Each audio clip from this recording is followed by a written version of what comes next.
So this seems to be changing every few minutes. We have officially got new breaking news, and it seems like I'm making a video on this every day all of a sudden. But we got new breaking news on the sale of the Conjuring House. And this, like I said, it keeps changing. I just made a video. A couple of videos ago, I made a really long video, and I even said, hold your finger down and just play it at times 2, because this is going to be a long video. So I made a whole video about how Jason Hawes had started a GoFundMe page because he wanted to try to help save the Conjuring House. He didn't really want to buy it for himself, but Andrea Perron, who was one of the girls, at the time she was just a young girl, but she lived what became The Conjuring, and she reached out to Jason. She asked for his help. Andrea right now, unfortunately, is going through stage 4 metastatic breast cancer. So she's fighting 2 battles. She's battling that, and she's also fighting to make sure that the farmhouse does not end up in the wrong hands. She wants to make sure that it does not get used inappropriately.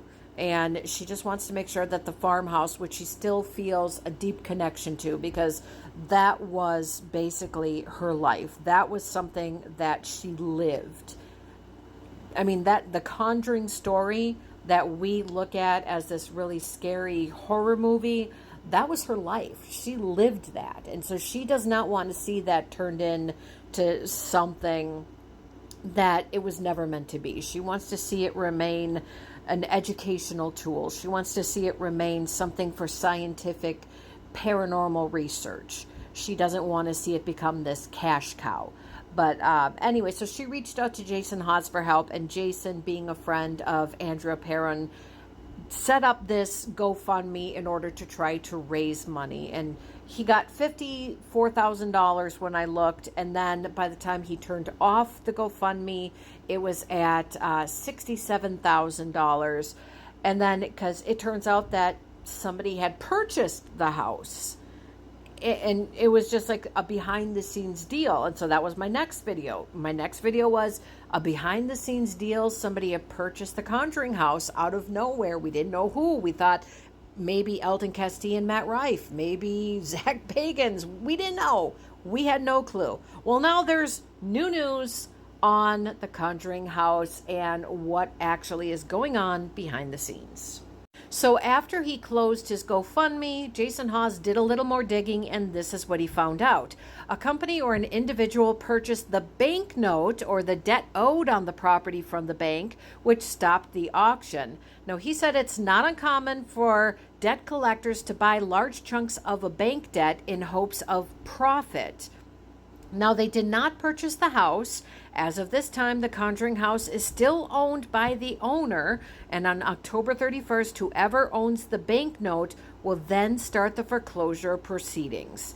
Now, he said, I think we need to hope for the best. No matter what, we need to remember that the people all came together from around the globe in hopes of saving and preserving the Conjuring House. It was growing so fast. The news channels, the incredible folks at GoFundMe, as well as many others, were so blown away by the support.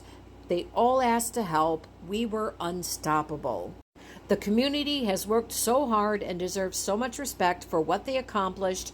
Even if it's the worst case scenario, we as a community can hold our heads high because of our accomplishments and say we tried, because we never would have known that this was possible if we hadn't. So that's what Jason Hawes had to say. So it turns out that nobody actually purchased the property. Someone purchased the debt. And I guess what must happen is if they purchase the debt from the bank, when the house goes into foreclosure and it actually is forced into sale, whatever the house gets sold for, they'll turn that profit. So I guess that's common practice. But then, as I was creating this video for the update, I saw this. Jason has turned back on the GoFundMe, which is now at $78,000. It started at $54,000, got up to $67,000 before he turned it off, and now it's at $78,000 because it's back on. And apparently, because of the news that the house is not sold, only the bank note is sold, they are still trying to go ahead and save the Conjuring House. So that's the latest news. Stick with me. If more news breaks, I will let you know. And let me know in the comments what you think. And don't forget to support small content creators, especially in the paranormal genre, if you like the paranormal. And especially now that we have entered spooky season. Like, comment, share. Make sure you watch even 10 seconds of the video. That really helps. So keep us in that algorithm by interacting with our videos, by watching as much as you can, liking, commenting, sharing, just support us as much as you can, and stay tuned for more on this fascinating back and forth.